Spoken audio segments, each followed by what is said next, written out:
ಬೇಕು ಅಂತ ಅನಿಸೋದಿಲ್ಲ. ಈಗ ಮನುಷ್ಯನ ಜೀವನ ಕಾಂಪ್ಲಿಕೇಟ್ ಆಗೋದು ಯಾವಾಗ ಹೇಳಿ ಸರ್, ನಮ್ಗೆ ಅತಿಯಾಗಿ ಬೇಕು ಅಂದಾಗಲೇ ಅಲ್ಲ ಶುರುವಾಗೋದಿಲ್ಲ. ಆ ಬೇಕು ಅನ್ನೋದೇ ಕಮ್ಮಿ ಆಯಿತು ಅಂದಾಗ, ನಿಮ್ಗೆ ಬೇಕು ಅನ್ನುವ ಬೇಡಿಕೆ ಕಮ್ಮಿ ಆದಾಗ ಮನುಷ್ಯನಿಗೆ ಅಷ್ಟು ಒತ್ತಡ ಇರೋದಿಲ್ಲ. ಏನಾದರೂ ಮಾಡ್ಲಿಕ್ಕೆ ಒಂದು ಅವಕಾಶ ಇರ್ತದೆ, ಸಮಯ ಇರ್ತದೆ, ಇದೆಲ್ಲ ಇರ್ತದೆ. ಈಗ ಏನು ಎಜುಕೇಶನ್ ಕೊಡ್ತಾರಲ್ಲ, ಟ್ರಸ್ಟ್ ಮಾಡಿ ಎಲ್ಲವೂ ಅದಕ್ಕೆ ಬರೆದು ಕೊಟ್ಟಿದ್ದಾರೆ.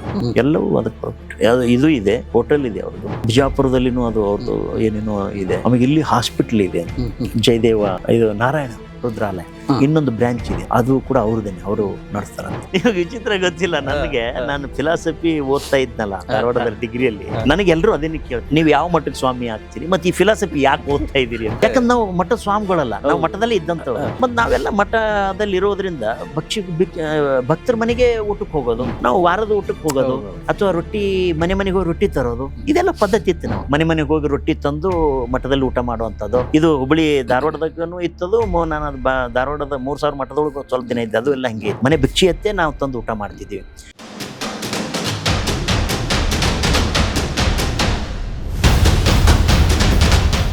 ಎಲ್ಲಕ್ಕಿಂತ ಹೆಚ್ಚಾಗಿ ಶಿವ ಅಲ್ಲಿ ಶಿವ ಟೆಂಪಲ್ ಹೈಯೆಸ್ಟ್ ದಾಸೋಹ ನೋಡಿ. ನಾನು ನೋಡಿ ಅವರು ಅಲ್ಲಿ ಅದು ನಡೆಸ್ತಾ ಇದಾರೆ. ನಮ್ಮ ವಿಜಯಪುರಕ್ಕೆ ಬಂದವರು ಗೋಲ್ ಗುಂಬಜ್ ನೋಡೋ ಎಲ್ಲ ಜನಗಳು ಆ ಶಿವ ಟೆಂಪಲ್ ನೋಡ್ತಾರ ಅನ್ನೋದು ಒಂದು. ಅದಕ್ಕಿಂತ ಹೆಚ್ಚಾಗಿ ಅವ್ರ ಯೋಚನೆ ಕೇಳಿ ನನಗೆ ಖುಷಿ ಅನಿಸಿದ್ದು ಹೇಳಿದೆ, ನೀವು ದುಡ್ಡಿಸ್ತರು ಅಂತ ನನಗೆ ನಾನು ನಿಮ್ಮನ್ನು ಮೆಚ್ಚೋದಿಲ್ಲ, ನೀವು ದೊಡ್ಡ ಹೋಟೆಲ್ ಇಷ್ಟೋ ಇಂಡಸ್ಟ್ರಿಯಲ್ ಅಂತ ನನಗೆ ಏನು ಅಂತದಿಲ್ಲ ಸರ್. ನಾನು ನಿಮ್ಮಂಥವ್ರು ಭಾಳ ಮಂದಿ ನಾನು ನೋಡಿದ್ದೀನಿ. ನಾನು ಸಣ್ಣ ಹುಡುಗನೇ ಇರ್ಬೋದು, ನನಗೆ ನಿಮ್ಮ ಇದು ಇಷ್ಟ ಆಗಿದ್ದೇನು ಅಂದರೆ, ನೀವು ದುಡ್ಡಿಸ್ತರು ಅನ್ನೋದು ನನಗೆ ಮುಖ್ಯ ಅಲ್ಲ. ಆಮೇಲೆ ನಿಮ್ಮಿಂದ ನನಗೆ ₹1 ಯಾವ ಆಸೆ ಆಕಾಂಕ್ಷೆಗಳು ಇಲ್ಲ. ಏನೋ ನೀವು ಪ್ರೀತಿಯಿಂದ ಕರೆದ್ರೆ ನಾನು ಬಂದು ಮಾತಾಡಿದೆ, ಒಂದು ರೊಟ್ಟಿ ಕೊಟ್ಟರೆ ಊಟ ಮಾಡಿದೆ, ಇಷ್ಟೇ ನಂದು. ನಾಳೆನೂ ಒಂದು ಊಟಕ್ಕೆ ಬರ್ತೀನಿ ಅಂತ ಹೇಳ್ಬೋದು ನಾನು. ಅದ್ರ ಹೊರತುಪಡಿಸಿ ಯಾವ ನಿರೀಕ್ಷೆ ಇಟ್ಕೊಳ್ಳೋದಲ್ಲ ನಾನು ಯಾರ ಬಗ್ಗೆನೂ. ರೊಟ್ಟಿಗೆ ಆಸೆ ಪಡ್ಬೋದು ಅಷ್ಟೇನೆ. ಸೊ ಅಂತ ಹೇಳಿದ ಮೇಲೆ ನನಗೆ ಇಷ್ಟ ಆಗಿರೋದು ನಿಮ್ಮದೇನು ಅಂದರೆ, ಅವ್ರು ಏನು ಮಾಡ್ತಾ ಇದ್ದಾರೆ, ಬಿಜಾಪುರದಲ್ಲಿ 5,000 ವಿದ್ಯಾರ್ಥಿಗಳಿಗೆ ಊಟ, ವಸತಿ, ಶಿಕ್ಷಣ ವ್ಯವಸ್ಥೆ ಮಾಡ್ತೀವಿ. ನನಗದು ಭಾಳ ಇಷ್ಟ ಆಯ್ತು. ನಾನು ಹೇಳಿದೆ, ನೀವು ನಿಜವಾಗಿ ಈಗ ಇದರಲ್ಲೇ ಇದ್ದಾರೆ, ಆ ಪಯಣ ಆ ಪ್ರೊಸೆಸ್ ಅಲ್ಲಿ ಇದ್ದಾರೆ. ನೀವು ಇದು ನನಗಿಷ್ಟ ಆಗಿರೋದು. ನಿಮ್ಗೆ ಇದು ಯಾವುದೂ ಅಲ್ಲ ನನಗೆ. ನೀವು ಸಿನಿಮಾ ಮಾಡಿದಿರಿ, ನಾನು ಮಾಡಿದ್ದೀನಿ, ಅದೇ ಕೆಲಸ ಮಾಡಿದ್ದೀನಿ, ನೀವು ಮಾಡಿದ್ರಿ, ನೀವು 4 ಪ್ರಶಸ್ತಿ ತೊಗೊಂಡ್ರೆ ನಾನು ತೊಗೊಂಡಿರ್ಲಿಕ್ಕಿಲ್ಲ, ಅದು ಬೇರೆ ವಿಷಯ. ಆದರೆ ಇದು ಇದೆಯಲ್ಲ, ಇದು ನಿಜವಾದ ಮನುಷ್ಯರ ಕೆಲಸ. ಆಮೇಲೆ ಇದು ನಿಜವಾದ ಶರಣರ ಕೆಲಸ. ನೀವು ಶರಣ ನಾಡಿನಲ್ಲಿ ಹುಟ್ಟೋದಕ್ಕೂ ಸಾರ್ಥಕ ಇದು ಮಾಡೋದ್ರಿಂದ ಅಂತ ಹೇಳಿದೆ. ಅದು ತುಂಬ ಖುಷಿ ಆಯ್ತು ನನಗೆ. ಎದ್ದು ಇದು ಮಾಡಿ, ಸರ್ ನೀವು ಈ ಕೆಲಸಕ್ಕೆ ನೀವು ರಾತ್ರಿ 12 ಗಂಟೆ ಕರೆದ್ರೆ ನನಗೂ ಕರೆದ್ರು ಬರ್ತೀನಿ ನಾನು ಅಂತ ಹೇಳಿದೆ. ಸೂಪರ್. ನಿಮ್ಮಿಂದ ಏನೂ ನಿರೀಕ್ಷೆ ಮಾಡೋದಿಲ್ಲ, ಕೆಲಸ ನಿರೀಕ್ಷೆ ಮಾಡ್ಬೋದು, ಅಥವಾ ನನ್ನಲ್ಲಿ ಏನ್ರಿ ವಿಚಾರಗಳಿದ್ರೆ ನಿಮ್ಗೆ ಹೇಳ್ಬೋದು. ಅಲ್ಲ, ನಾನು ಇನ್ನೊಂದು ದಿನ ನಮ್ಮೆಲ್ಲ ಮೆಂಬರ್ಗೆ ಸೇರಿಸ್ತೀನಿ, ನಿಮ್ಮ ವಿಷಯಗಳನ್ನು ನೀವು ಅವತ್ತು ಮಾತಾಡು. ನಾನು ಹೇಳಿದೆ, ನೋಡಿ ನಾನು ವಚನ ಫಿಲಾಸಫಿ ಮೇಲೆ PhD ಮಾಡಿದ್ದೀನಿ, ಅಧ್ಯಯನ ಮಾಡೋದನ್ನ, ಅಥವಾ ಬೇರೆ ಬೇರೆಯನ್ನು ಓದ್ಕೊಂಡು ಅವನು. ನಿಮಗೆ ಅದ್ರ ಬಗ್ಗೆ ತಿಳುವಳಿಕೆ ಇದ್ರೆ ವೆಲ್ ಆ್ಯಂಡ್ ಗುಡ್, ಇಲ್ಲ ಅಂದರೆ ತಿಳ್ಕೊಳ್ಳೋಣ, ಏನು ತಪ್ಪೇನಿಲ್ಲ ಅಂದಾಗ, ಇಲ್ಲ ನಾನು ಎಲ್ಲರಿಗೂ ಕರೆಸಿ ಒಂದಿನ ನಿಮಗೆ ಕರೆಸ್ತೀನಿ, ಇನ್ನೂ ಹೆಚ್ಚು ಮಾತಾಡೋಣ ಅಂತ ಎಲ್ಲ ಹೇಳೋರು. ಬಟ್ ಅವರು ನೋಡಿ 80 ವರ್ಷ, ನನಗೆ 50 ವರ್ಷ, ನನಗೂ ಅವರಿಗೆ 30 ವರ್ಷ ಗ್ಯಾಪ್ ಇದೆ. ಸೊ ವಾಟ್ ಎನರ್ಜಿಟಿಕ್ ಪರ್ಸನ್ನು. ಈಗಲೂ ಅವರ ಹೋಟೆಲ್ಲು ಮತ್ತು ಅವ್ರ ಉದ್ಯಮ ಅವರೆಲ್ಲ ಅವರೇ ನೋಡ್ಕೊತಾರೆ. ಅವ್ರ ಮಗ ಅವರು ದೊಡ್ಡ ಕಂಪ್ನಿ ಏನೋ ಹೆಡ್ ಇದ್ದಾರೆ, ಮಗಳು ಅವರು ಸೆಟ್ಲ್ ಆಗಿದ್ದಾರೆ. ಈಗ ಇವರು ಎಲ್ಲ ನೋಡ್ಕೋತಾರೆ ಅನ್ನೋದಕ್ಕಿಂತ ಹೆಚ್ಚಾಗಿ ಆ ಟ್ರಸ್ಟಿಗೆ ಎಲ್ಲವನ್ನು, ಈಗ ಏನು ಎಜುಕೇಶನ್ ಕೊಡ್ತಾರಲ್ಲ, ಟ್ರಸ್ಟ್ ಮಾಡಿದ್ದಾರೆ. 5,000 ಮಂದಿ ತಮ್ಮ ಎಲ್ಲವೂ ಅದಕ್ಕೆ ಬರೆದು ಕೊಟ್ಟಿದ್ದಾರೆ. ಎಲ್ಲವೂ ಅದಕ್ಕೆ ಬರೆದು ಇದು ಇದೆ, ಹೋಟೆಲ್ ಇದೆ ಅವ್ರದ್ದು, ಬಿಜಾಪುರದಲ್ಲಿನೂ ಅದು ಅವ್ರದ್ದು ಏನೇನೋ ಇದೆ. ಆಮೇಲೆ ಇಲ್ಲಿ ಹಾಸ್ಪಿಟಲ್ ಇದೆ, ಜಯದೇವ ಇದು ನಾರಾಯಣ ರುದ್ರಾಲಯ, ಇನ್ನೊಂದು ಬ್ರಾಂಚ್ ಇದೆ ಅಂತ, ಅದು ಕೂಡ ಅವ್ರದೇನೆ, ಅವರು ನಡೆಸ್ತಾರಂತ. ಸೊ ಅದೆಲ್ಲವೂ ಕೂಡ ಟ್ರಸ್ಟಿಗೆ ಅಥವಾ ಜನಕ್ಕೆ ಯಾರಿಗೆ ಅನಾನುಕೂಲ ಇದೆಯೋ ಅನುಕೂಲಸ್ಥರಿಗೆ ಮಾಡಲಿಕ್ಕೆ ಮುಡುಪಾಗಿಟ್ಟಿದ್ದೀನಿ ಅಂತ ಹೇಳೋದು.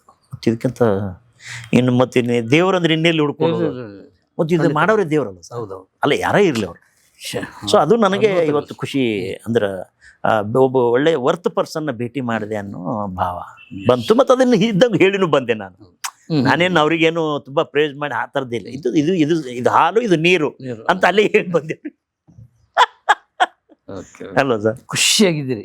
ಹಾಂ ಸರ್, ನಾನು ಆಲ್ವೇಸ್ ಖುಷಿನೇ. ನಾನು ಯಾವತ್ತು ಖುಷಿಯಾಗಿ ಆಶ್ರಮದಲ್ಲೂ ಹಿಂಗೆ ಇದ್ದೆ, ನನ್ನ ಸ್ವಲ್ಪ ಶಾರೀರಿಕ ತೊಂದರೆಗಳಿದೆ ಆ್ಯಕ್ಚುಲಿ ಆರೋಗ್ಯ ದೃಷ್ಟಿಯಿಂದ. ಆ ತೊಂದರೆಗಳ ಮಧ್ಯೆನೂ ನಾನು ಖುಷಿಯಾಗೇ ಇರ್ತೀನಿ. ಸಹಜ ಮನುಷ್ಯ ಸಹಜ ತೊಂದರೆ ತಾಪತ್ರಗಳು ಇರ್ತಾವಲ್ಲ, ಆ ಥರದ್ದಿದೆ. ಬಟ್ ಆದರೂ ಖುಷಿಯಾಗೇ ಇರ್ತೀನಿ. ಮತ್ತು ಇರುವಷ್ಟು ದಿನ ಖುಷಿಯಾಗಿ ಇರೋಣ ಅಂತ. ಈ ಖುಷಿಯಾಗಿರುವ ಒಂದು ಸೂತ್ರ ಇದೆಯಲ್ಲ, ಅದನ್ನು ನಮ್ಮ ವೀಕ್ಷಕರಿಗೆ ಹೇಳಿ. ಅಂದ್ರೆ ಈ ಪ್ರಯತ್ನ, ಶ್ರದ್ಧೆ, ಶ್ರಮ ಒಬ್ಬ ವ್ಯಕ್ತಿಯನ್ನು ಎಲ್ಲಿಗೆ ಮುಟ್ಸೋದೆ, ಮೋಟಿವೇಶನ್ ಯಾವ ರೀತಿ, ಅದು ನಮ್ಮ ವೀಕ್ಷಕರಿಗೆ. ಸೊ ನೋಡಿ, ಖುಷಿಯಾಗಿ ಇರೋದು ಅಂತಂದ್ರೆ ಆಸೆಗಳನ್ನು ಕಮ್ಮಿ ಮಾಡ್ಕೊಳ್ಳೋದು ಅಂತ. ನನಗೆ ಬುದ್ಧ ಅವಾಗ ಭಾಳ ಹತ್ರ ಆಗ್ತಾರೆ. ಆಸೆಯೇ ದುಃಖಕ್ಕೆ ಮೂಲ, ಆಸೆಯ ನಾಶವೇ ಸಂತೋಷ, ಆಸೆಯನ್ನು ಹೋಗಲಾಡಿಸೋದಕ್ಕೆ ಅಷ್ಟಾಂಗ ಮಾರ್ಗ ಅನುಸರಿಸಬೇಕು ಅಂತ ಒಂದು ಮಾರ್ಗ. ಶರಣರು ಅದನ್ನು ಹೇಳಿ, ಕಳಬೇಡ, ಕೊಲಬೇಡ, ಹುಸಿಯ ನುಡಿಯಲು ಬೇಡ, ಮುನಿಯ ಬೇಡ, ಅನ್ಯರಿಗೆ ಅಸಹ್ಯ ಪಡಬೇಡ, ತನ್ನ ಬಣ್ಣಿಸಬೇಡ, ಎದುರು ಹಳಿಯಲು ಬೇಡ. ಇದೇ ಅಂತರಂಗ ಶುದ್ಧಿ, ಇದೇ ಬಹಿರಂಗ ಶುದ್ಧಿ, ಇದೇ ನಮ್ಮ ಕೂಡಲ ಸಂಗಮನಲ್ಲಿ ಸೊಂಬರಿ. ಅಂದರೆ ಈ ಮಾತನ್ನು ಬುದ್ಧ ಹೇಳ್ದ, ಬಸವಣ್ಣ ಹೇಳ್ದ, ಮುಂದೆ ಬಂದ ದಾಸರು ಹೇಳಿದ್ದಾರೆ, ಎಲ್ಲರೂ ಹೇಳಿದ್ದಾರೆ. ಖುಷಿಯಾಗಿರೋದಕ್ಕೆ ಆಸೆಗಳು ಕಮ್ಮಿ ಆದರೆ ಒಳ್ಳೆಯದು ಅನ್ನುವಂಥದ್ದು. ಅತಿ ಆಸೆ ಅಮೃತನೂ ವಿಷಯ ಆಗ್ತದೆ. ಮನುಷ್ಯನಿಗೆ ಆಸೆ ಕಮ್ಮಿ ಇದ್ದರೆ ಆಮೇಲೆ ನಮ್ಮ ಮೇಲೆ ನಮಗೆ ಮುಖ್ಯ ನಂಬಿಕೆ ಇರಬೇಕು. ನಮ್ಮ ಮೇಲೆ, ನಮ್ಮ ಶ್ರಮದ ಮೇಲೆ ನಂಬಿಕೆ ಇರಬೇಕು, ನಮ್ಮ ಬಲದ ಮೇಲೆ ನಂಬಿಕೆ ಇರಬೇಕು, ನಮ್ಮ ಶಕ್ತಿ ಮೇಲೆ ನಂಬಿಕೆ ಇರಬೇಕು. ಸೊ ಮನುಷ್ಯ ಪ್ರತಿಯೊಬ್ಬ ವ್ಯಕ್ತಿಯಲ್ಲೂ ಒಂದಿಲ್ಲ ಒಂದು ಶಕ್ತಿ ಇದ್ದೇ ಇರ್ತದೆ. ಇವತ್ತು ಜಗತ್ತಿನಲ್ಲಿ 800 ಕೋಟಿ ಜನ ಇದ್ದಾರೆ ಸರ್, ಅಂದಾಜು ಹೆಚ್ಚು ಕಮ್ಮಿ. ಆ 800 ಕೋಟಿ ಜನ ವ್ಯಕ್ತಿತ್ವ, ಮನಸ್ಸು, ದೇಹ, ಆತ್ಮ, ಜೀವ ಅವೆಲ್ಲ ಇಂಡಿವಿಜುವಲ್ಲೇ. ಬಟ್ ಪ್ರತಿಯೊಂದು ಇಂಡಿವಿಜುವಲಲ್ಲಿ ಒಂದು ಶಕ್ತಿ ಇರ್ತದೆ. ಆ ಶಕ್ತಿಯನ್ನು ಗುರುತಿಸ್ಕೋಬೇಕು ನಾವು. ಆ ಶಕ್ತಿ ನಾವು ಗುರುತಿಸ್ಕೊಳ್ಳೋಕ್ಕಾಗದೆ ಹೋದರೆ ನಾವೇನು ಮಾಡೋಕ್ಕಾಗೋದಿಲ್ಲ. ಅವು ಏನಾರೇ ಆಗಿ, ಸರ್ ನೀವು ಪತ್ರಕರ್ತರಾಗಿ, ಸರ್ ನೀವು ಅಧಿಕಾರಿಯಾಗಿ, ರಾಜಕಾರಣಿಯಾಗಿ, ಸ್ವಾಮಿಯಾಗಿ, ಸಮಾಜ ಸೇವಕರಾಗಿ, ಏನಾದರೂ ಆಗಿ, ಆದರೂ ಒಂದು ಶಕ್ತಿಯನ್ನು ನಿಮ್ಮಲ್ಲಿ ನೀವು ಗುರುತಿಸ್ಕೊಳ್ಳಿ.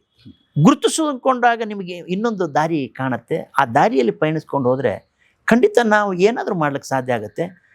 ನನಗೆ ಭಾಳ ಜನ 0 to Hero ಅಂತ ಇವತ್ತೊಬ್ಬರು ಅದೊಂದು ಅನಿಕೇತನ ಚಾನಲ್, ನನ್ನ ಹುಟ್ಟಿದ ಹಳ್ಳಿ, ಓದಿರೋ ಶಾಲೆ, ಹೈಸ್ಕೂಲು, ಡಾಕ್ಟರ್ ಲೀಲಾವತಿ ಅಂತ, ಅವರು ವಿಜಯನಗರ ಪದವಿ ಕಾಲೇಜ್ ಪ್ರಾಧ್ಯಾಪಕಿ. ನನ್ನ ಬಗ್ಗೆ ತಿಳ್ಕೊಂಡು ನನ್ನನ್ನೇ ನಮ್ಮ ಹಳ್ಳಿ ಕರ್ಕೊಂಡು ಹೋಗಿ, ನಮ್ಮ ಸ್ಕೂಲಿಗೆ ಕರ್ಕೊಂಡು ಹೋಗಿ, ಅವರು 0 to Hero ಅಂತೇಳಿ ಒಂದು ಲೈಫ್ ಸ್ಟೋರಿ ಮಾಡಿದ್ದಾರೆ. ಅವ್ರ ಅನಿಕೇತನದಲ್ಲಿ ಹಾಕಿದ್ದಾರೆ. ಅದರಲ್ಲಿ ಅವರು ಅದನ್ನೇ ರೆಫರ್ ಮಾಡ್ತಾರೆ. ಅಂದ್ರೆ ಅವರು ಈ ಥರ ಸಾಧನೆ ಮಾಡಿದವ್ರನ್ನ ಗುರುತಿಸ್ಬೇಕು ಅನ್ನೋ ಒಂದು ಹಪಪಿತನ ಅಥವಾ ಒಂದು ಕಾಳಜಿ. ಸೊ ಆ ಥರದ ಒಂದು ಕಾಳಜಿ ಇರುವ ಮನಸ್ಥಿತಿಗಳು ಬಹಳಷ್ಟಿದ್ದಾರೆ, ಹೌದಲ್ರಿ? ಸೊ ಆ ಥರ ಪ್ರಯತ್ನ ಮಾಡೋದು ನಮ್ಮ ಕೈಯಲ್ಲಿದೆ, ನಾವೇ ಪ್ರಯತ್ನ ಮಾಡೋದು.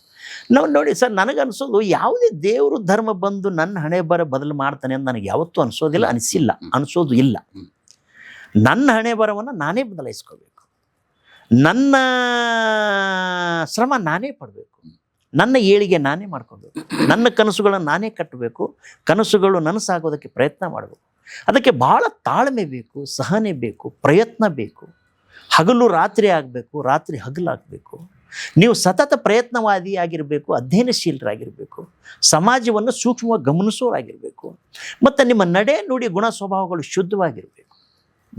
ಅದು ಭಾಳ ಮುಖ್ಯ. ಆಮೇಲೆ ನಾವು ನಮ್ಮ ಬೇಕುಗಳು ಜಾಸ್ತಿ ಇರ್ಬೋದು, ಬೇಕುಗಳು ಕಮ್ಮಿ ಮಾಡ್ಕೋಬೇಕು, ಬೇಡಿಕೆಗಳು ಕಮ್ಮಿ ಆಗಬೇಕು.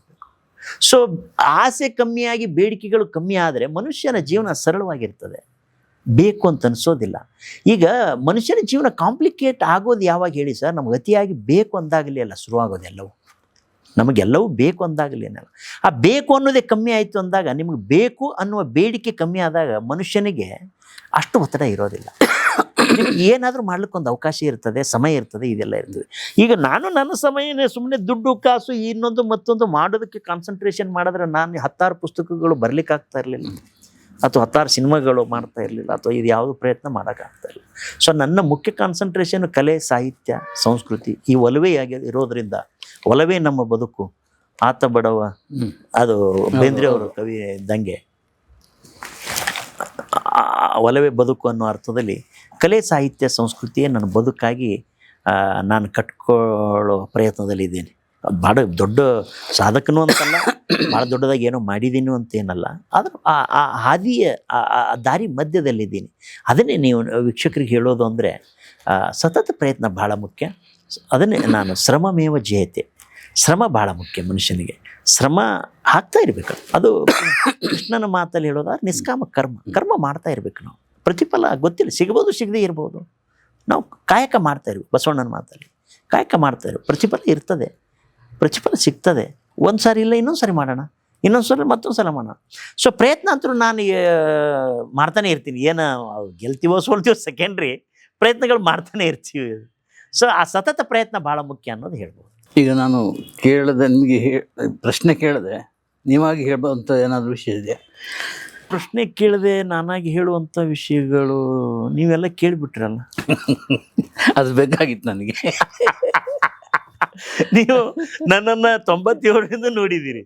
ನಿಮ್ಮದು ಇದು ಹೈ ಬೆಂಗಳೂರಲ್ಲಿ ನನ್ನ ಬಗ್ಗೆ ಬರೆದಿದ್ದೀರಲ್ಲ, ಆಧುನಿಕ ಮೇಯರ ಮುತ್ತಣ್ಣ, ಅದು ಇವತ್ತಿಗೂ ಭಾಳ ಪಾಪ್ಯುಲರ್ ಆರ್ಟಿಕಲ್ ಅದು. ಅದು ನೋಡಿ, ಅದಾದ್ಮೇಲೆ ನಮ್ಮ ನಂಜುಂಡ ಸ್ವಾಮಿ ಅಂತ ಮೊನ್ನೆ ಇವತ್ತು ಬರ್ದಾರ ನೋಡಿ, ಇವತ್ತು ಒಂದು ಬರ್ದಿದ್ದಾರೆ. ಸ್ಫೂರ್ತಿಯ ಸೆಲೆಯಾದ ಸಂಗಮೇಶ್ ಅಂತ ಹೈ ಬೆಂಗಳೂರಲ್ಲಿ ಬರ್ದಿದ್ದಾರೆ. ಮುಖಪುಟಕ್ಕೆ ಹಾಕಿದ್ದಾರೆ, ಉಪಾಸಿ ಸಾಹಸ ಅಂತ. ನೋಡಿ ಅಲ್ಲ ನೋಡಿ, ಅಂದ್ರೆ ನೀವು ನನ್ನನ್ನು ಬೆಂಗಳೂರಿಗೆ ಬಂದಾಗಿನಿಂದ ನೋಡಿದವರು, ನನ್ನ ಬಗ್ಗೆ ಬರೆದಂಥವ್ರು, ನನ್ನ ಬಗ್ಗೆ ನಿಮಗೆಲ್ಲನೂ ಗೊತ್ತಿದಿರೋ ಅಂಥದ್ದು ಯಾವುದು. ಆಮೇಲೆ ನನ್ನದು ಯಾವುದು ಮುಚ್ಚು ಮರೆ ಅನ್ನೋದು ಏನಿಲ್ಲ. I am very transparent. ಜೀವನ ಪಾರದರ್ಶಕವಾಗಿದೆ. ಮಾಡೋದು ಮಾಡಿದ್ದೀನಿ ಅಂತೀನಿ, ಇಲ್ಲ ಅಂದ್ರೆ ಇಲ್ಲ ಅಂತೀನಿ. ಆ ಥರದ್ದೇ ಇದೆ. ಅದೇ ನನ್ನ ನಡೆ ನುಡಿ ಗುಣ ಸ್ವಭಾವ ಆಗಿರೋದ್ರಿಂದ ಅದೇ ಇಲ್ಲಿವರೆಗೂ ಹೇಳ್ಕೊಂಡು ಬಂದಿದೆ. ಮುಂದಿನೂ ಎಲ್ಲಿ ಹೋಗುತ್ತೋ ಹೋಗಲಿ ಅಂತ ಬಿಟ್ಬಿಟ್ಟಿದೆ. Yes, thank you very much. ನಮ್ಮ ವೀಕ್ಷಕರಿಗೆ ನಿಮ್ಮ ಒಂದು ಜೀವನದ ಮೋಟಿವೇಶನ್ ಅವ್ರಿಗೆ ತಿಳಿಸ್ಕೊಟ್ಟು ನನಗೂ ಗೊತ್ತಾಯ್ತು ಈಗ ನೀವು ಸ್ವಾಮೀಜಿಯ ದಾರಿಯಲ್ಲಿದ್ದೀರಿ ಅಂತ. ಅದೊಂದು ಬಾಕಿ ಇದೆ. ನೀವು ವಿಚಿತ್ರ ಗೊತ್ತಿಲ್ಲ ನನಗೆ. ನಾನು ಫಿಲಾಸಫಿ ಓದ್ತಾ ಇದ್ನಲ್ಲ ಧಾರವಾಡದಲ್ಲಿ ಡಿಗ್ರಿಯಲ್ಲಿ, ನನಗೆಲ್ಲರೂ ಅದನ್ನೇ ಕೇಳ್ತಿದ್ರು, ನೀವು ಯಾವ ಮಠಕ್ಕೆ ಸ್ವಾಮಿ ಆಗ್ತೀರಿ, ಮತ್ತೆ ಈ ಫಿಲಾಸಫಿ ಯಾಕೆ ಓದ್ತಾ ಇದ್ದೀರಿ ಅಂತ. ಯಾಕಂದ್ರೆ ನಾವು ಮಠದ ಸ್ವಾಮಿಗಳಲ್ಲ, ನಾವು ಮಠದಲ್ಲೇ ಇದ್ದಂಥವ್ರು. ಮತ್ತು ನಾವೆಲ್ಲ ಮಠದಲ್ಲಿ ಇರೋದ್ರಿಂದ ಭಕ್ತರ ಮನೆಗೆ ಊಟಕ್ಕೆ ಹೋಗೋದು, ನಾವು ವಾರದ ಊಟಕ್ಕೆ ಹೋಗೋದು, ಅಥವಾ ರೊಟ್ಟಿ ಮನೆಗೆ ಹೋಗಿ ರೊಟ್ಟಿ ತರೋದು, ಇದೆಲ್ಲ ಪದ್ಧತಿ ಇತ್ತು. ನಾವು ವಾರದ ಮನೆ ಊಟ ಅನ್ನೋ ಅರ್ಥದಲ್ಲಿನೋ ಮನೆಗೆ ಹೋಗಿ ರೊಟ್ಟಿ ತಂದು ಮಠದಲ್ಲಿ ಊಟ ಮಾಡುವಂಥದ್ದು. ಇದು ಹುಬ್ಬಳ್ಳಿ ಧಾರವಾಡದಾಗೂ ಇತ್ತದು. ನಾನು ಅದು ಧಾರವಾಡದ 3000 ಮಠದೊಳಗೆ ಸ್ವಲ್ಪ ದಿನ ಇದ್ದೆ, ಅದು ಎಲ್ಲ ಹಂಗೆ ಇತ್ತು. ಮನೆ ಭಿಕ್ಷೆಯತ್ತೆ ನಾವು ತಂದು ಊಟ ಮಾಡ್ತಿದ್ದೀವಿ. ಅಲ್ಲಿ ನಾನು ಫಿಲಾಸಫಿ ಓದಿರೋದ್ರಿಂದ ಅವರೆಲ್ಲ ಹಂಗೆ ಕೇಳ್ತಿದ್ರು, ನೀವು ಯಾವ ಮಟ್ಟಕ್ಕೆ ಹಾಕ್ತೀರಿ ಅಂತ. ನನಗೆ ಆ ಟೈಮ್ನಲ್ಲೇ ನನಗೆ ಒಬ್ರು ಗುರುಗಳು ನನ್ನ ಜೊತೆ ಇದ್ರು. ಬಸವರಾಜ್ ದೇವರು ಅಂತ ಕೇಳಿರ್ಬೇಕು ನೀವು. ಧಾರವಾಡದ ಮನ್ಸೂರ್ ಮಹಾಮಠ ಅಂತ ಮಾಡಿದ್ದಾರೆ ಅವ್ರು ನಮ್ಮ ಮಠದಲ್ಲಿ ಇದ್ದಂತ ಬಸವರಾಜ್ ದೇವರು ಅಂತ. ಅವರು ಎಲೆಕ್ಷನ್ಗೂ ನಿಂತಿದ್ರು. ನಾನು ಕಿರಿಯ, ಅವ್ರು ಹಿರಿಯರು, ಗುರುಗಳು, ನನ್ನ ಶಿಷ್ಯ. ತಪ್ಪವನು ಇದು ಧಾರವಾಡದಲ್ಲಿ ಇದ್ದಿ ಒಟ್ಟಿಗೆ. ಅವರು ಮಠ ಅದೆಲ್ಲ ಕಟ್ಟಿದ್ರು. ಸೊ ಅವರು ಕೆಲವ್ರು ಹೇಳಿದ್ರು ನನಗೆ, ಇಲ್ಲ ನಿನಗೂ ಒಂದು ಮಠ ರೆಡಿ ಇದೆ, ನೀನು ಹೋಗಿ ಆಗೋದಾದ್ರೆ ನೀನು ಒಂದು ಮರಿ ಆಗ್ಬೋದು ಅಂತಲೂ ಹೇಳಿದ್ರು. ನಾನಂದಿಲ್ಲಪ್ಪ, ನಾ ಮರಿ ಕುರಿ ಅವು ಯಾವ ಆಗೋದಿಲ್ಲ. ನಾನು ಏನೋ ಓದಿದ್ದೀನೋ ಎಲ್ಲೋ ಒಂದು ಕೆಲಸ ಹಿಡ್ಕೊಂಡು ಜೀವನ ಮಾಡ್ಕೊಂಡು ಹೋಗ್ತೀನಿ. ನನಗೆ ಆ ಥರದ ಯಾವ ಆಸೆ ಆಕಾಂಕ್ಷೆಗಳಿಲ್ಲ ಅಂತ ಹೇಳಿದ್ದೆ. ಹಾಗಾಗಿ ನನಗೆ ಮಠ ಬಂದಿತ್ತು. ಮಠದೊಳಗೆ ಇದ್ದವ್ ನಾನು. ಮಠದೊಳಗೆ ಇದ್ದಾಗ ಶ್ರಾವಣ ಮಾಸದಲ್ಲಿ ನೀನು ನಾಟಕ ಮಾಡ್ತೀಯೋ ಅಥವಾ ಪುರಾಣ ಕೇಳ್ತೀಯೋ, ಪುರಾಣ ನಡೆಸ್ತೀಯೋ ಅಂತಿದ್ದಾಗ ನಾನು ನಾಟಕ ಆಯ್ಕೆ ಮಾಡಿಕೊಂಡು ಧಾರವಾಡದ ನವಕಲ್ಯಾಣ ಮಠದಿಂದ ಬೀದಿಗೆ ಬಿದ್ದಂಥವು ನಾನು. ನನ್ನ ಧಾರವಾಡ ಸ್ಟೋರಿಯಲ್ಲಿ ಅದು ರೆಫರೆನ್ಸ್ ಬರ್ತದೆ. ಹಾಗಾಗಿ ನಾನು ಮಠವನ್ನು ನಾಟಕಕ್ಕಾಗಿ ಬಿಟ್ಟಂಥವ್ನು. ಹಾಗಾಗಿ ಮಠ ಸೇರೋ ಪ್ರಶ್ನೆನೇ ಇಲ್ಲ. So thank you sir. ಮತ್ತೆ ಇನ್ನೊಂದು ಸಂದರ್ಭದಲ್ಲಿ ಭೇಟಿಯಾಗೋಣ, ನಿಮ್ಮ ಹೊಸ ಸಾಹಸಗಳೊಂದಿಗೆ ಭೇಟಿಯಾಗೋಣ. ಧನ್ಯವಾದಗಳು. ನನಗೆ ಇಲ್ಲಿವರೆಗೂ ಕರೆದು ಮಾತನಾಡಿಸಲಿಕ್ಕೆ ಅವಕಾಶ ಕೊಟ್ಟಂಥ ಭಾಳ ದಿನಗಳ ಮೇಲೆ ಮತ್ತೆ ಭೇಟಿಯಾಗಿದ್ದಕ್ಕೆ ನಿಮಗೂ ಮತ್ತು ವೀಕ್ಷಕರಿಗೂ ನಾನು ಧನ್ಯವಾದ ಹೇಳ್ತೇನೆ. ಜೈ ಹಿಂದ್, ಜೈ ಹಿಂದ್.